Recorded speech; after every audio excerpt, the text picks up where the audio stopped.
अज़ीज़ों मेरी तरफ से आप सबको मसीह यस्सु में बहुत सा सलाम। खुदावंद के ज़िंदा पाक कलाम में से पैदाइश 49 बाब।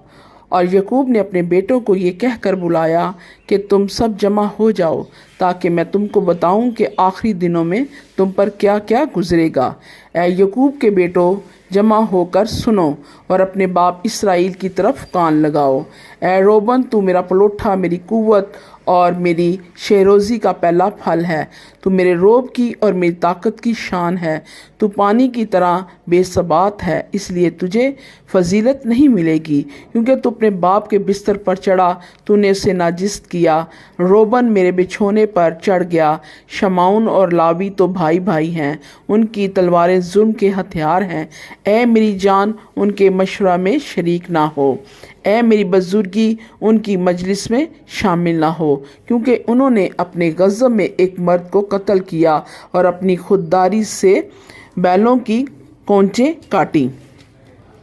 लानत उनके गज़ब पर, क्योंकि वो तुंद था, और उनके कहर पर, क्योंकि वो सख्त था। मैंने यकूब में अलग अलग और इसराइल में परगंदा कर दूंगा।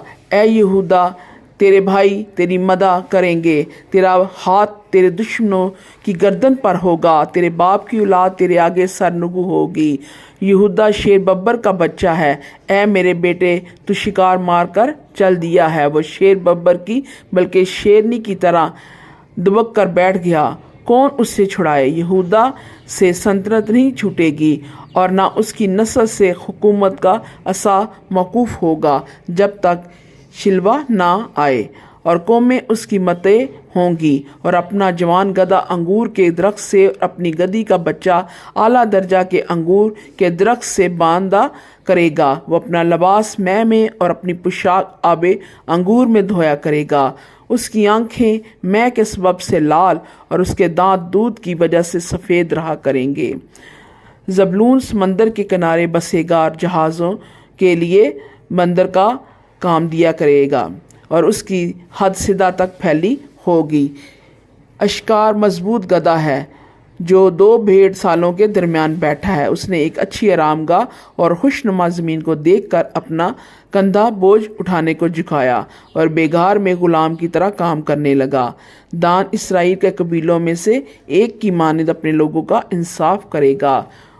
वान रास्ते का सांप है, वो राह गुज़र का अफगी है जो घोड़े के उकब को ऐसा डसता है कि उसका सवार पछाड़ खाकर गिरता है। ऐ खुदा, मैं तेरी नजात की राह देखता आया हूँ। जब एक फ़ौज हमला करेगी पर वो उसके दुनबाला पर छाया मारेगा।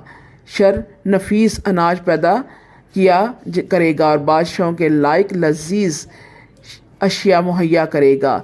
नफ्ताली ऐसा है जैसे छूटी हुई हिरनी, वो मीठी मीठी बातें करता है।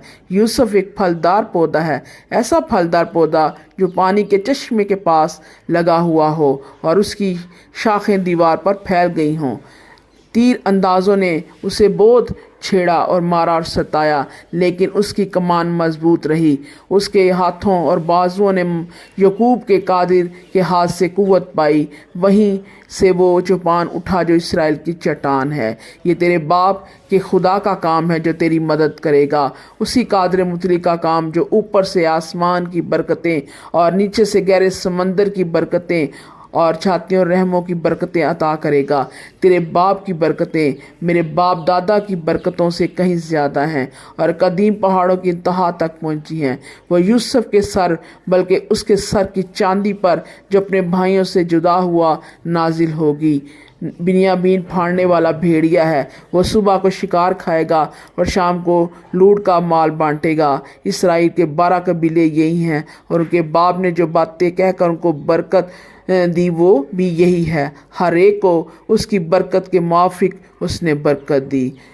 फिर उसने उनके हुक्म किया और कहा कि मैं अपने लोगों में शामिल होने पर हूँ। मुझे अपने बाप दादा के पास उस मआर में जो अफरून हत्ती के खेत में है दफन करना, यानी उस मगारा में जो मुल्क कनान में ममरे के सामने मकफीलिया के खेत में है, जिसे इब्राहिम ने खेत समेत अफरून हत्ती से मोल लिया था ताकि गोरस्तान के लिए वो उस کی ملکیت بن جائے۔ وہاں انہوں نے ابراہیم کو اور اس کی بیوی سارہ کو دفن کیا، وہیں انہوں نے اسحاق اور اس کی بیوی ربکہ کو دفن کیا، اور وہیں میں نے بھی لیا کو دفن کیا، یعنی اسی کھیت کے مغارہ میں جو بنی حد سے خریدا تھا۔